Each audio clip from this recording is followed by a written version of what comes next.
Celebración en Gaza luego de conocido este anuncio del acuerdo que ocurrirá en 3 etapas y que se espera lleve a la liberación inicial de 33 o 34 rehenes, también de restos de rehenes y de una serie de pasos para normalizar la situación en Gaza.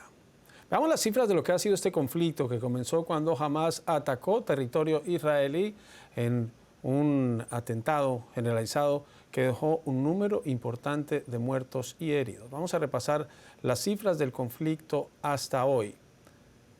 Ese día, el 7 de octubre, quedaron por lo menos 1.200 personas muertas en Israel y 254 rehenes. Todavía no han sido liberados todos de ellos y por eso se avanza en esa negociación. En ese mismo periodo, ven ustedes, siguen 94 en cautiverio, 34 habrían fallecido y se recuperarán sus restos. La liberación inicial sería de 33 o 34. Es un acuerdo que se viene negociando hace meses, pero que dependía tanto de Hamás como del gobierno israelí en medio de la mediación. Ahora, estas son las cifras oficiales de lo que deja el conflicto dentro de Gaza. Esto es desde el 7 de octubre. Recuerden que el gobierno de Benjamín Netanyahu anunció un operativo para aniquilar a Hamás, y Hamás no ha sido aniquilado aún, pero se estiman 46.707 muertes. Eso no discrimina entre combatientes de Hamás y civiles, y una cifra alta de ese número son mujeres, niños y ancianos. Hay más de 110.265 heridos en medio de una muy difícil situación humanitaria en Gaza. Vamos primero con el anuncio, la reacción con José Levi, quien reporta desde Jerusalén. Se trata de un acuerdo realmente histórico que puede permitir eventualmente no solo un alto el fuego como ha sido acordado hasta ahora, sino también inclusive el fin de la guerra entre Israel y Hamás.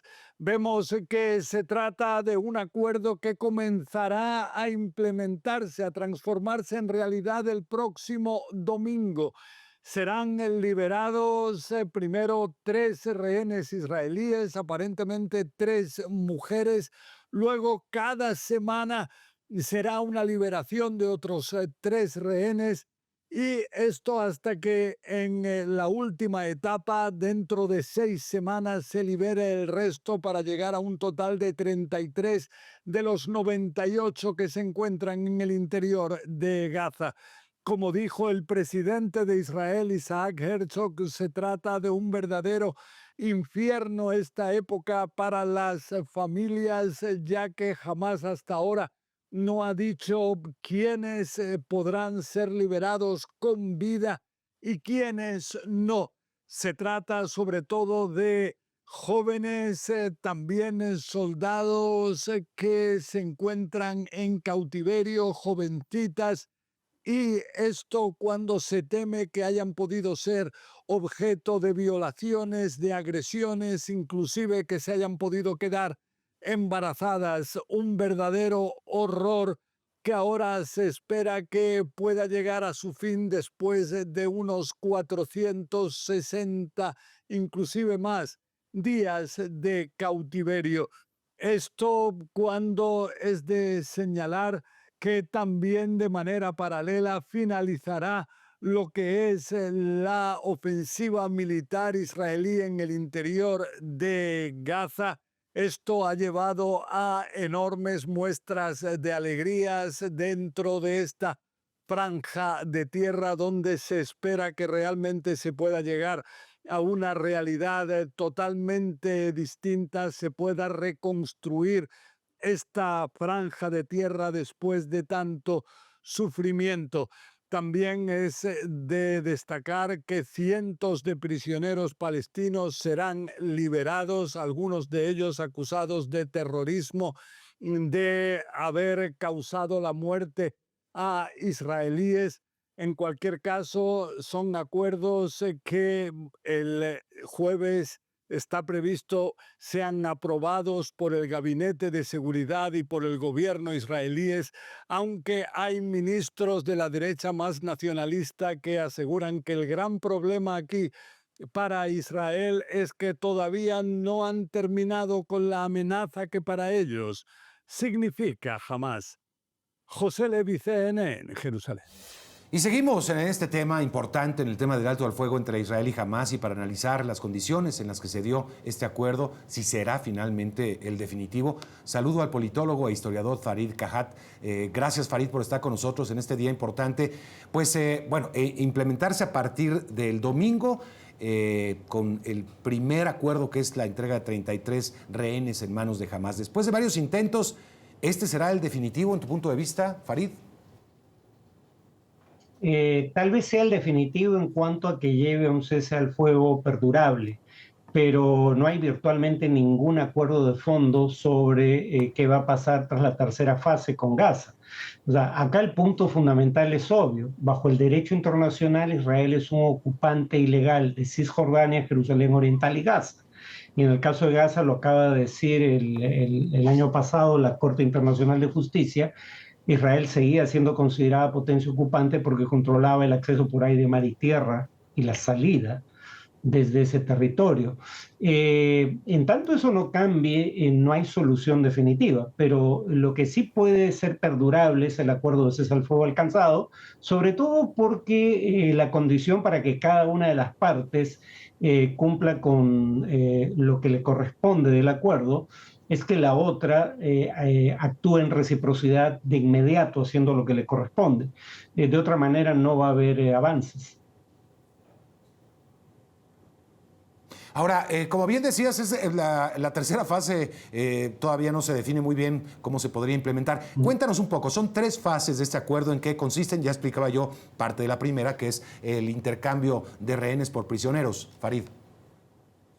Sí, la primera fase es fundamentalmente de intercambio de rehenes por prisioneros, que habría que decirlo, suelen estar bajo lo que Israel llama detención administrativa, sin cargos y por tiempo indefinido. Digamos, eso tampoco es una detención legal bajo normas de derecho internacional humanitario. Pero en fin, primero hay el intercambio y el inicio del retiro de las tropas israelíes de Gaza, pero todavía un repliegue dentro de Gaza. En una segunda etapa continúa el intercambio, pero el retiro israelí ya debería ser del conjunto de Gaza, no quedarían soldados israelíes dentro del territorio, y ya en la segunda fase debería empezar a negociarse qué pasa con Gaza tras el retiro total de las tropas israelíes y el intercambio de rehenes por prisioneros. El problema es en esa etapa. Israel habla de una fuerza privada internacional que cumpla funciones de seguridad en Gaza. Estados Unidos habla más bien de algo que incluiría como garantes a los países que mediaron el acuerdo. Hay acuerdo en general de que Hamás no debería tener un rol en el nuevo gobierno de Gaza, pero no hay acuerdo en qué tipo de gobierno sería. Estados Unidos habla de que ejerza el control la Autoridad Nacional Palestina luego de que sea reformada, pero Israel le ha dicho en más de una ocasión que no acepta esa como solución. Entonces, ahí es donde todo podría terminar volviendo a foja cero. Desde el primer momento, entiendo, de la etapa 1 se habla ya del ingreso mucho más grande de ayuda humanitaria, de pues cientos de camiones de ayuda humanitaria diariamente, Farid. Sí, habría que preguntarse lo siguiente: ¿por qué el ingreso de 600 camiones diarios de ayuda humanitaria, que es lo que establece el acuerdo, tiene que ser objeto de una negociación política? Israel tenía la obligación de permitir el ingreso irrestricto de ayuda humanitaria en la cantidad necesaria para abastecer a la población. No tendría por qué ser algo que se negocie. Y después Israel niega la acusación de la Corte Penal Internacional de que ha usado el hambre como arma de guerra. Ahora, hablemos de un poco del papel, del rol. Ya lo escuchábamos un poco al papel al presidente Joe Biden hablando de la negociación, en la cual agradece al equipo de Donald Trump por haber participado. Muchos analistas coinciden en que ya la inminente llegada de Donald Trump a la Casa Blanca aceleró las negociaciones. ¿Será sin duda el fiel de la balanza, el observador del cumplimiento de estos acuerdos, en tu punto de vista, Estados Unidos bajo el mandato de Trump? A ver, veamos lo que acaba de ocurrir. Biden dijo hoy día que el acuerdo que se ha alcanzado no es muy diferente al que él propuso en mayo del año pasado, lo cual es cierto. Lo que no pudo explicar es por qué Israel termina aceptando 8 meses después un acuerdo que él había propuesto hace 8 meses, en mayo de 2024. Todo parece indicar que Trump ejerció presión real sobre Israel ahí donde Biden jamás estuvo dispuesto a hacerlo. Entonces, quienes me hayan oído en declaraciones previas en este y otros medios sabrán que yo no tengo simpatía por Trump, pero los hechos son los hechos. Todo parece indicar que esto fue logrado por la presión de Trump, no de Biden. Sí. Eso es lo que dice, por ejemplo, un medio que tampoco simpatiza con Trump, Haaretz, un diario israelí, que dice que hubo amenazas explícitas de consecuencias en caso de no aceptar el acuerdo de cese al fuego por parte del emisario de Donald Trump. Nunca ocurrió lo mismo durante la administración Biden. Sí, sí, sí. Es una buena pregunta la que lanzas, porque ahora sí, algo que se había propuesto o algo muy similar, a pesar también de los grupos de derecha y de ultraderecha nacionalista de Israel que siguen presionando para que no se firme, porque consideran que no se han cumplido con el objetivo principal, que es aniquilar, acabar con Hamás. Farid. Sí, y esos son los grupos por los cuales Netanyahu no había aceptado en buena medida un acuerdo. Más allá de si él estaba personalmente a favor o en contra de los términos planteados por Biden, no podía aceptarlos porque estos grupos, los que encabezan sus ministros, Itamar Ben-Gvir y Bezalel Smotrich, son quienes le dan mayoría en el Parlamento y es primer ministro solo porque tiene mayoría parlamentaria. Entonces, todo parece indicar que estos grupos, al menos uno de ellos, no va a retirar su apoyo parlamentario en la primera fase del acuerdo de cese al fuego, pero podría hacerlo luego propiciando, si lo hacen ambos en conjunto, la caída del gobierno de Netanyahu. Y ahí estaríamos en un escenario en el cual probablemente Israel tenga que ir a elecciones anticipadas y eso pondría en la picota el acuerdo.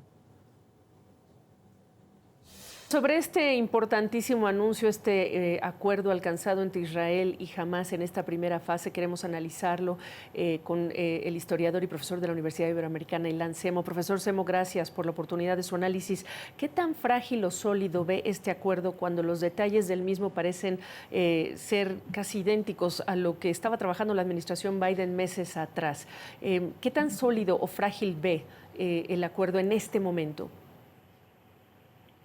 Bueno, por ahora es un acuerdo eminentemente frágil, pero es, digamos, la primera rendija por donde asoma la posibilidad de que haya un cambio en toda la situación producida por la ocupación israelí de Gaza. Evidentemente, ambos lados, el gobierno israelí y Hamás, guardan una absoluta desconfianza uno con respecto al otro. El hecho de que sea tan gradual y tan lenta la liberación de todos los rehenes, de que se tome 6 semanas sin establecer claramente después qué pasa, de que no se diga nada sobre cómo va a quedar la situación de Gaza, si se llega a una paz superior, etcétera, habla todavía de dos frentes que cuentan entre sus posibilidades con la opción de que el otro no cumpla el acuerdo. Sobre todo más del lado israelí, en donde la parte fundamentalista lo ha dicho todo el tiempo estos días, eminentemente no acepta ese acuerdo. Entonces, es muy frágil.